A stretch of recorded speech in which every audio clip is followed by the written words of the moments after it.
estar con vosotros, gozar de vuestra amistad. Entiendo bastante bien el portugués ya de venir veces, leo portugués con mucha frecuencia. Le decía a Pedro que desafortunadamente no lo hablo, pertenezco a una generación que ha sido tan torpe con Portugal, pero también tengo que decir que afortunadamente he llegado a tiempo de querer, de conocer y de querer a Portugal, ¿no? La generación de Unamuno leía a los poetas portugueses, a los escritores, había una sensibilidad grande, ¿verdad? Algún seminario que hemos dado sobre Unamuno, su libro sobre por tierras de Portugal y España, eran libros magníficos. Luego las dictaduras nos han separado, sobre todo la dictadura de Franco, que era una dictadura de un militar tosco y bastante ignorante, ¿no? Y bueno, afortunadamente nos encontramos en Salamanca en torno a los años 80. Llegué a conocer al doctor da Gama Caeiro, después a Pedro, y desde entonces hay una amistad y un conocimiento muy estrecho. Y yo les digo a mis alumnos que quiero que ellos aprendan a tiempo lo que yo he conocido a destiempo, ¿no? Es decir, con más edad. Así que tengo que hablar en español. No, nos entendemos perfectamente. Pero que sepáis que aprecio, leo con mucha frecuencia. Veníamos comentando el libro de esta joyita que escribió Pedro dentro de la enorme obra que tiene, que ha sido fundamental. Le regalé ayer el texto de presentación de su obra con el buen amigo Antonio Jiménez, un colega que falleció ya hace 11 años, pero recientemente me regaló su librito Portugal, un perfil histórico con los textos que han construido la nación portuguesa, y es una joya que uno lee con mucho aprecio. Bueno, así que muchas gracias por estar aquí, estar en sábado, y un apunte me ha pedido Pedro sobre lo básico del 18 español, y voy a deciros un poquito las etapas y las características. Bueno, me he dejado en el coche con las prisas un texto, no, ya no para leerlo, de un francés que trajeron los Borbones, que fue el fundador de la Casa de la Química, donde se ve muy bien cuál era el espíritu de un científico en el siglo XVIII. Bueno, creo recordar lo básico del texto. Entonces, vayamos. Lo primero, la enorme dificultad que ha habido para apreciar el siglo XVIII. No sé si en Portugal ha sido lo mismo, pero en España ha habido, por una parte, los sectores más conservadores consideraron el siglo XVIII como un siglo extranjerizante, fundamentalmente afrancesado, como se produjo además la invasión francesa, pues el siglo XVIII se consideró un siglo nefando, se dice en español. Materialista, ateo, volteriano, era la expresión que se utilizaba generalmente, y Napoleón como la encarnación de todos los males. Los sectores llamados progresistas, es decir, los nacidos en los años 40, que luego hicieron la transición democrática, consideraron que España era un país católico, tridentino, donde la Inquisición habría impedido el desarrollo del pensamiento moderno. Por consiguiente, España sería un país sin ilustración, ¿no? Por tanto, como digo, nos ha costado mucho reconocer, primero, que los juicios que se hacían sobre el 18 eran fruto del desconocimiento, porque ni eran tan ateos, ¿verdad? Ni el enciclopedismo era uniforme, porque la enciclopedia francesa tiene artículos de muchos autores, de muchas orientaciones, y en esto sí que Menéndez Pelayo, que fue interesante para otras cosas, en su juicio sobre el 18, creó una visión excesivamente simple, llamándole el siglo del enciclopedismo, ¿no? Y por otra parte, como digo, la izquierda también desconocía, es decir, la izquierda ha tenido en España una miopía muy grande, que es hacer coincidir toda la historia de España con la España de Franco, o sea, la España en la que ellos se formaron, ¿no? Y hacia atrás de la guerra civil, nada. Como en buena medida lo mejor de aquella España se marchó al exilio, pues nos quedamos sin maestros. Quiero decir, pues, este es el primer tópico, ¿verdad? La difícil recuperación del siglo XVIII, con lo que ello tiene de consecuencias para la filosofía, pero tiene también consecuencias desde el punto de vista político, cultural, de ubicación en el concierto de las naciones. Sin embargo, esta es la última idea sobre este primer punto, el año 1949, de 1949 a 1955, José Gaos, que había sido nombrado rector de la Universidad de Madrid al comienzo de la guerra, compañero de Ortega y Gasset, dirigió en México 3 tesis de maestría que nosotros hemos conocido mucho más tarde. La primera era sobre la recepción de la filosofía moderna en España, 1949. Lo que yo he leído en España sobre esto ya es de 1960 y tantos, ¿no?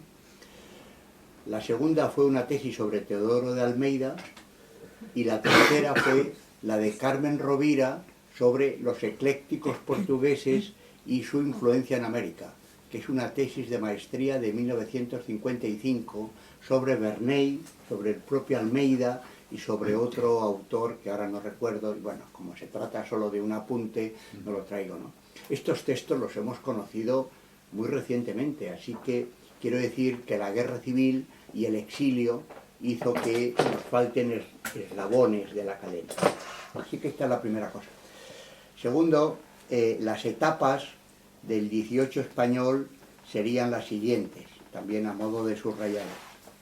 Habría un periodo que va de los años 80 del siglo XVII hasta aproximadamente los años 40 del siglo XVIII. Desde pongamos 1687, por citar el libro que ahora os voy a mencionar, hasta la recepción de Verney, de Luis Antonio de Verney, cuyo libro es del año 46, si no recuerdo mal, aunque se traduce en España en los años 50. Es un periodo de preparación del pensamiento ilustrado en el cual se interrumpe la tradición aristotélica y se opta por la ciencia experimental y sobre todo por la física atomista. Este periodo se conoce, no sé si es común, como el periodo de los novatores.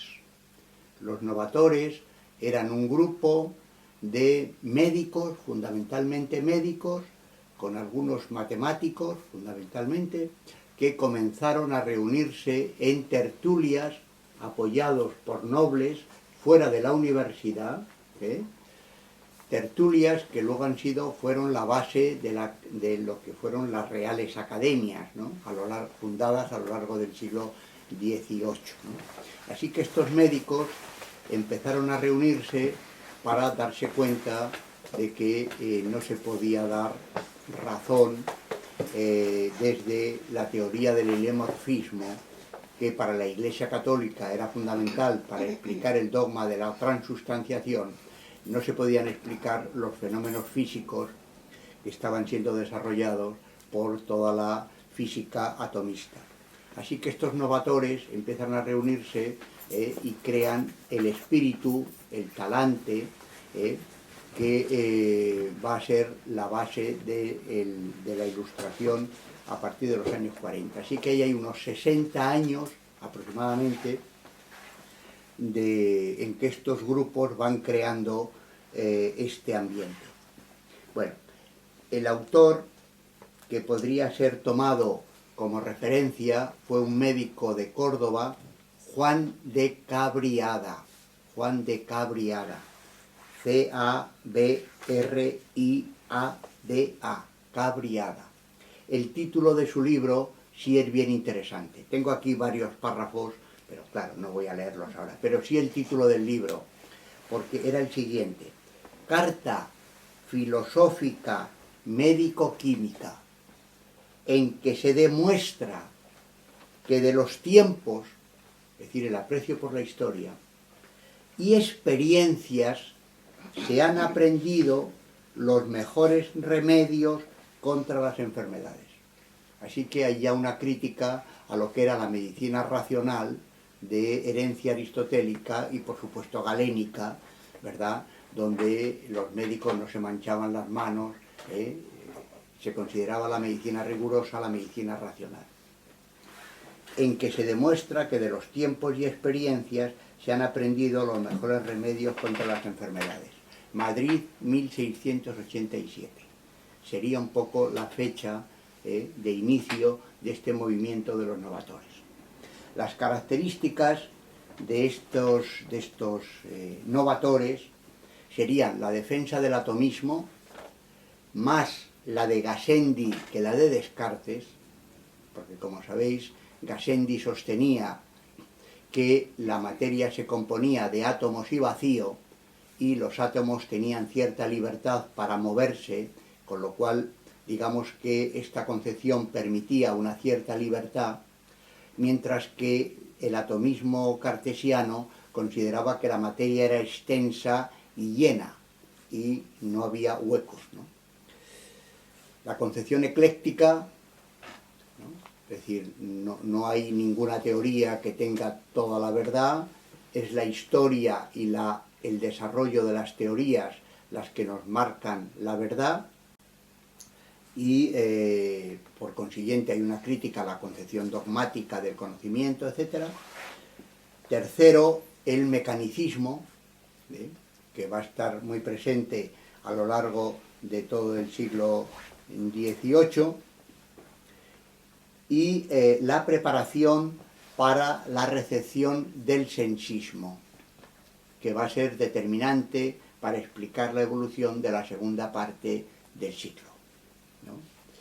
Bueno, si Juan de Cabriada es el que abre este periodo, el que lo cierra es un benedictino, el padre Feijó, ¿verdad?, que va a tener una cierta relación, a veces no muy amistosa, con Luis Antonio Bernay, un benedictino que enseña en Oviedo, en el norte de España, y que escribe dos obras, una compilación de dos compilaciones de artículos, una bajo el nombre genérico de Teatro Crítico y otra, al final de su vida, Las Cartas Eruditas.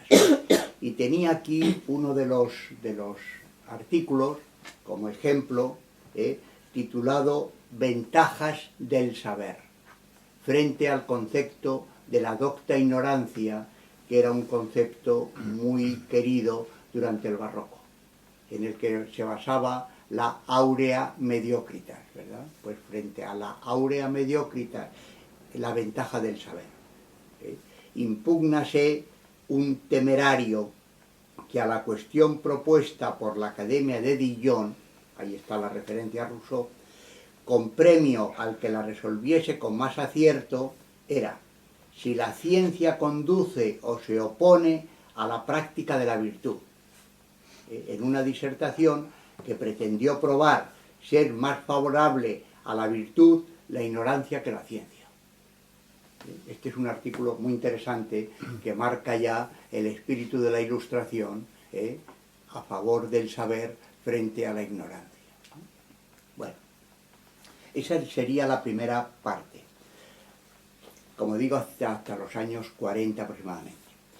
El segundo periodo es el que se puede denominar la recepción del sensismo, que tendría que ver con la publicación en Roma por este portugués formado con los jesuitas, pero que después pasó a una orden más progresista, la Orden del Oratorio, que publica, como sabéis mejor que yo, verdadero método de estudiar, lo leo en castellano, verdadero método de estudiar para ser útil a la República y a la Iglesia según estilo y necesidad de Portugal.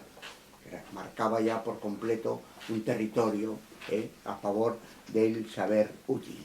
Bueno, este libro fue traducido 10 años después de publicado en Roma, hacia 1750 y algo, y tuvo una enorme repercusión como base para la recepción de Locke, que va a ser determinante.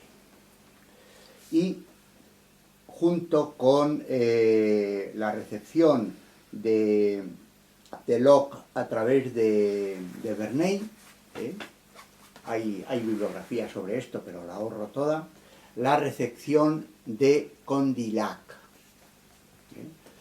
del abate Condillac. Sobre todo, su lógica, el libro de la lógica de Condillac, y un texto titulado sobre el gobierno y el comercio en su relación recíproca, que indica la nueva orientación del conocimiento desde la orientación teórica hacia una orientación práctica. Los filósofos tendemos a confundir la Ilustración con Kant, pero Kant escribe al final de la Ilustración, cuando la Ilustración lleva un siglo y cuarto, ¿no? O sea, el final del 17 y todo el 18. Y es una reflexión, como decimos en castellano, a toro pasado, sobre la Ilustración. Pero la Ilustración es fundamentalmente la apuesta por las ciencias útiles, que conlleva, lógicamente, una crítica a la vieja escolástica, ¿no? Es verdad que también hay sectores de resistencia dentro de algunos jesuitas que critican esta nueva orientación, pero básicamente el flujo tiende a apostar por las ciencias útiles a medida que se incorporan a la reflexión filosófica autores, pensadores, que ya no pertenecen a las órdenes religiosas, sino que están al servicio del rey. Es decir, se inicia un periodo de secularización en este sentido, y de hecho va a ser muy criticado por algunos religiosos el que haya personas que no pertenecen a las órdenes religiosas que quieran dedicarse a la labor de la filosofía y de la teología, ¿no? Claro, esto empieza ya también a darle a la filosofía un estatus que se va a ir consolidando posteriormente. En España aún tardará, habrá que llegar al siglo XIX para que se cree la Facultad de Filosofía como una facultad mayor. Como sabéis, era una facultad menor, preparatoria para los juristas, los médicos y los teólogos, ¿no? Pero esto ya va iniciando este cambio. Esta segunda fase es la que deja preparado el espacio para el periodo que se puede considerar plenamente ilustrado, o la Ilustración, que coincide en España con el reinado de Carlos III, que no es casi exactamente el periodo del Marqués de Pombal aquí en Italia. 1750, 1770 y tantos muere Pombal, 1788 muere Carlos III.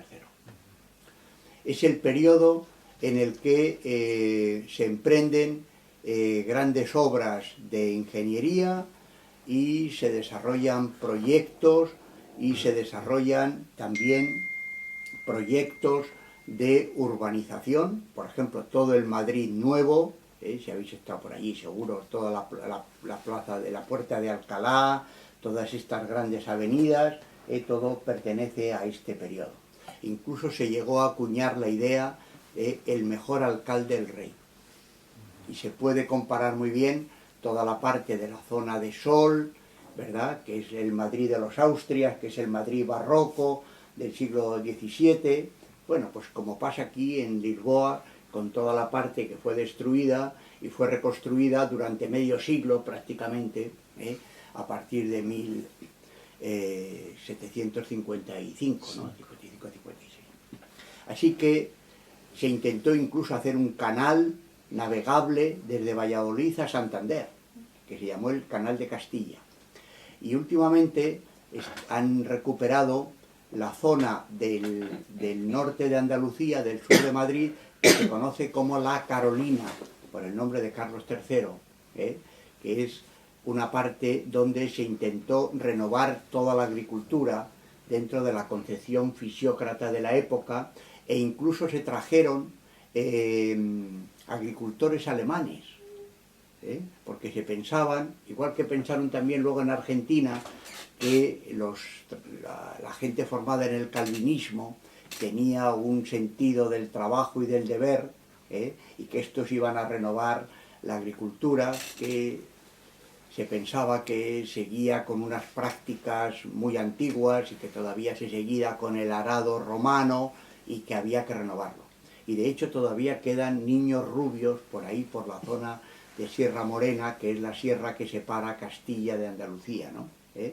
Así que esto fue Olavide, uno de estos validos del rey, quien hizo esto. Y las fábricas, como digo, se está intentando recuperar toda la arquitectura civil de esta época. 10 minutos.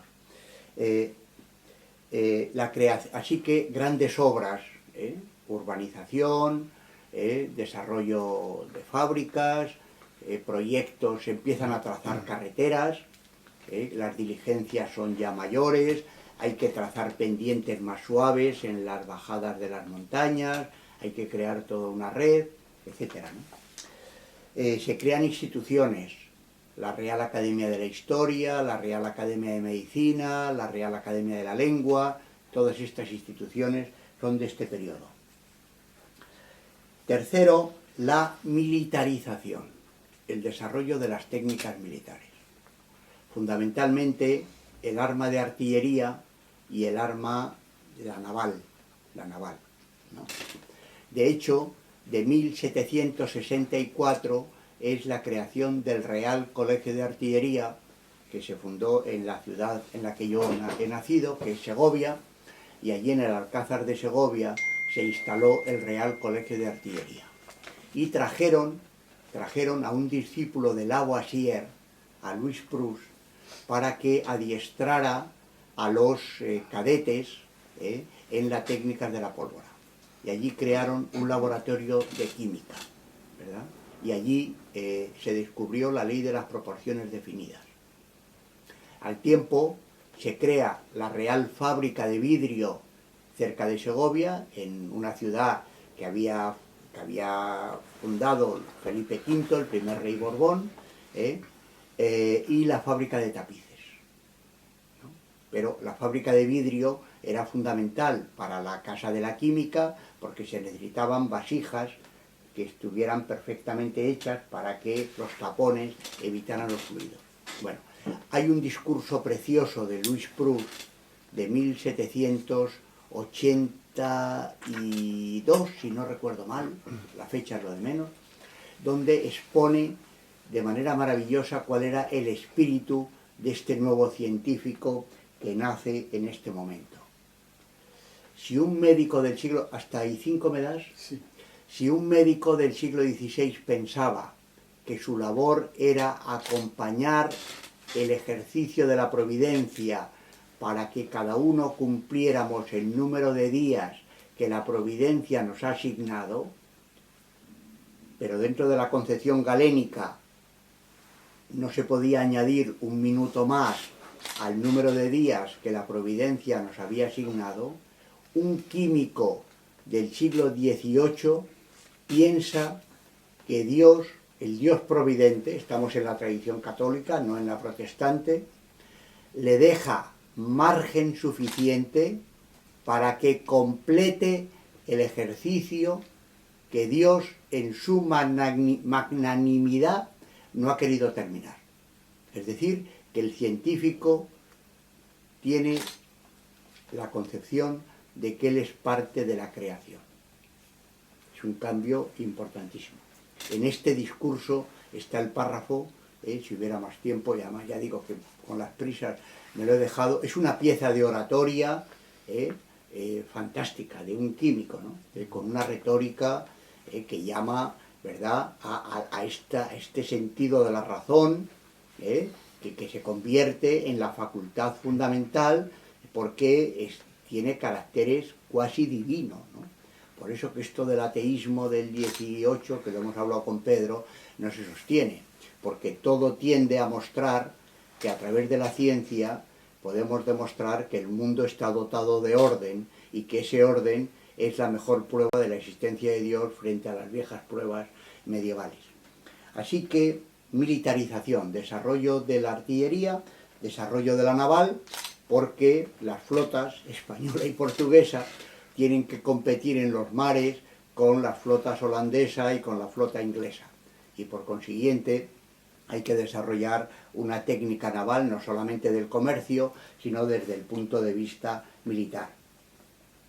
La centralización. Aquí le preguntaba a Pedro cuándo hay una orientación francesa en Portugal. Él me dice que más que en el 18, en el 19. Claro, España tenía una monarquía, una familia francesa, y el modelo francés centralizado se transmite a España, ¿no?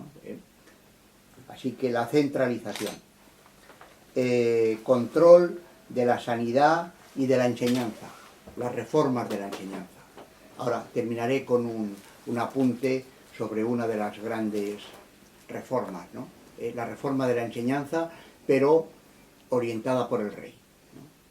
Orientada por reforma de las universidades y creación de un sistema, comillas, nacional de educación. La visión biológica de la naturaleza, el paso de una concepción que se había ocupado solo de cuestiones teóricas, fundamentalmente la astronomía, ¿verdad?, todo lo que era la herencia de la revolución de los astrónomos, que viene de Copérnico, Galileo, etcétera, que tanto había servido a los navegantes. Esta orientación de la naturaleza tiende a derivar hacia una concepción biológica de la naturaleza. Es el periodo en el que se crean los jardines botánicos y se empieza a desarrollar la botánica y la zoología. Y esto en relación también con la medicina. Así que, como digo, una visión biológica de la naturaleza. Ya he señalado la apuesta por el saber experimental que habían heredado de los novatores, el desarrollo de lo que los historiadores de la ciencia llaman americanismo, es decir, la creación de expediciones que terminen por establecer los mapas, ¿verdad?, y contribuyan a la clasificación de las especies de plantas, de las especies de animales, etc. Bueno, la expedición de Malaspina es la más conocida, pero probablemente la obra de historia natural más importante es la de un hispano-mexicano llamado Mociño. Creo que es José María Mociño, pero no equivocarme. Son 12 volúmenes que se han editado no hará más allá de 6-7 años. O sea, ahí hay toda una clasificación que, bueno, aquí bien Coimbra, ¿verdad?, en los museos de los jesuitas, de los jerónimos, etc. Y el concepto del progreso. Esto es enormemente fundamental. Termino en 5 minutos. El concepto de progreso del que hemos vivido los 2 últimos siglos. La idea de que la historia camina a su culminación y que en esa culminación es la racionalidad la que ordenará todo el proceso. de cierta manera Hegel es heredero de esta concepción, ¿no? La idea del ascenso permanente, ¿no? La idea del ascenso permanente. Como sabéis, el concepto de progreso, nosotros que vivimos 200 años después, es un concepto muy ambiguo, ¿no? Pero en el 18 consideraban que el progreso de las ciencias útiles, de la ordenación de la vida, del comercio, todo esto, ¿verdad?, era imparable. Bueno, hoy somos capaces de distinguir entre progreso material, progreso moral, progreso espiritual, etc. Esto se tradujo en, simplemente lo cito, en todo un proyecto de educación pública. Y quiero citar simplemente citarles dos autores. Gaspar Melchor de Jovellanos, que es un autor al que tengo mucho aprecio, más bien hoy sería un liberal conservador, pero un hombre que fue miembro de la Academia de Historia, de la Academia de la Lengua, que desarrolló toda una memoria sobre educación pública. Y dada la privatización que por lo menos en España se tiene de la enseñanza, uno siente sana envidia de cómo un liberal de finales del 18, como Jovellanos, hacía un canto cerrado al papel imprescindible de la educación pública. Leo solo 3 líneas del preámbulo.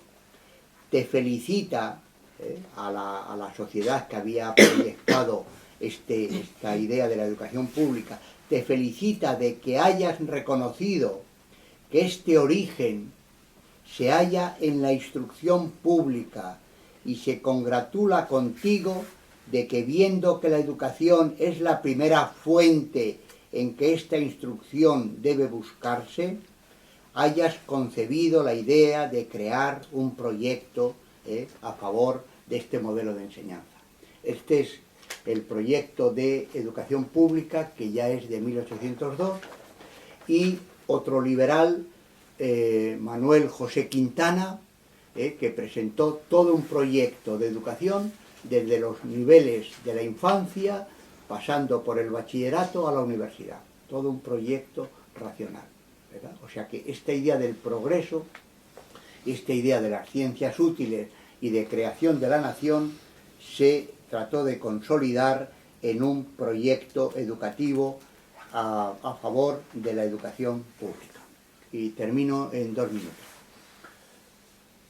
Como sabéis, en Francia, en los años precedentes a la Revolución, empezó a generarse un pensamiento anti-ilustrado, o en español decimos reaccionario.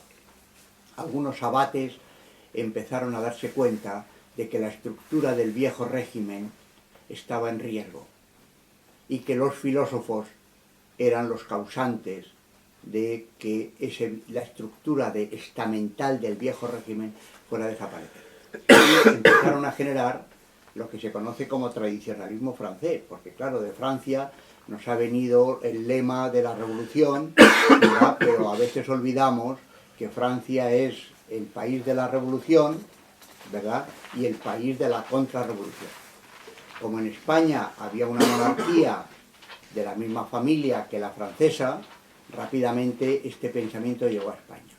Y fue acelerado por un artículo publicado por un geógrafo en la segunda edición de la enciclopedia en 1782, escrito por Masson de Morvilliers, titulado España. Este artículo era un artículo de geografía, donde daba cuenta del clima, daba cuenta de la orografía de España, bueno, ¿no?, de los cultivos, lo que hacía un geógrafo. Pero en la parte final tenía una parte retórica que empezaba con una pregunta. ¿Qué se debe a España? Esto ha sido un martillo en la historia. ¿Qué se debe a España?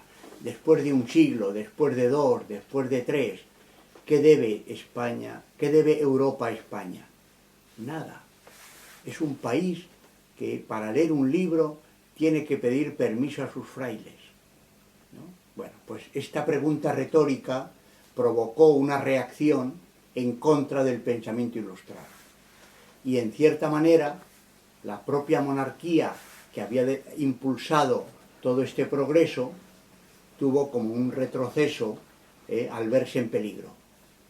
Y los ministros más progresistas fueron apartados, como el conde de Aranda, que le dijo a Carlos III que tenía que desarrollar un proyecto federal en América, que no podía seguir con el modelo colonial, etc., ¿no? Bueno, pues Aranda fue apartado, fue sustituido por Florida Blanca, y Florida Blanca promovió una especie de concurso de ideas en favor de la nación española. Y ahí Forner, que fue el que ganó el concurso, escribió un librote sobre apología en favor de la nación española. ¿Qué quiere decir con esto? Quiere decir que el final del siglo termina con una escisión. De una parte quedan los liberales, estos liberales que son los que desarrollan estos programas de educación pública y que son los que van a redactar la Constitución de 1812, la primera Constitución liberal española, ¿verdad? Pero del otro lado quedan los frailes que ven una oportunidad de restaurar la relación entre la Iglesia y el Estado, o la Iglesia y la monarquía, ¿no? De nuevo, ¿no? Y estos frailes, que eran frailes muy listos, escriben una obra muy voluminosa, ¿verdad?, a favor de la vieja religión católica, del viejo saber, en contra del papel de los filósofos que han traído la libertad y que han hecho que el hombre poco menos que se vuelva una bestia, porque la libertad, libertinaje, se identifica con las ideas ilustradas, y cómo Napoleón terminó por invadir España, ¿verdad?, como sabéis, y Portugal se libró, pues estos frailes cargan contra el pensamiento francés, contra el pensamiento ilustrado, encarnando en Napoleón toda clase de males. La destrucción de la civilización católica, ¿verdad?, la destrucción de todo, etc. De tal manera que, como digo, el siglo XVIII termina escindido. Los liberales por un lado, los liberales de formación francesa por un lado, que forman parte de este proceso que os he mostrado así rápidamente, y la vuelta al pensamiento contrailustrado, etc. ¿Qué sucede? Y esta es la última idea. Pues lo que sucede es que los liberales afrancesados se marchan al exilio, lo que indica que la llamada Guerra de la Independencia en España, 1808-1814, aunque era contra los franceses, escondía una guerra civil interna. No es de recibo, ¿verdad?, que con una guerra internacional, diríamos, hubiera unos 30.000 españoles que salieran de España entre 1810 y 1814. Marcharon a Londres, fundamentalmente. No podían ir a Francia, marcharon a Londres, ¿no? ¿Y qué sucede? Pues sucede que en 1814 sube al trono de nuevo un monarca que, aunque jura inicialmente la Constitución, inmediatamente la niega e impone una monarquía absoluta que, con un pequeño intervalo, 1820-1823, dura hasta 1833. Y termina no de cualquier manera, termina con una guerra civil que dura hasta el año 40. De tal manera que los liberales no vuelven al poder propiamente hasta 1840. Por eso yo digo que España tuvo ilustración, pero fue una ilustración interrumpida. Yo creo que con esto queda un problema. Pues muchas gracias.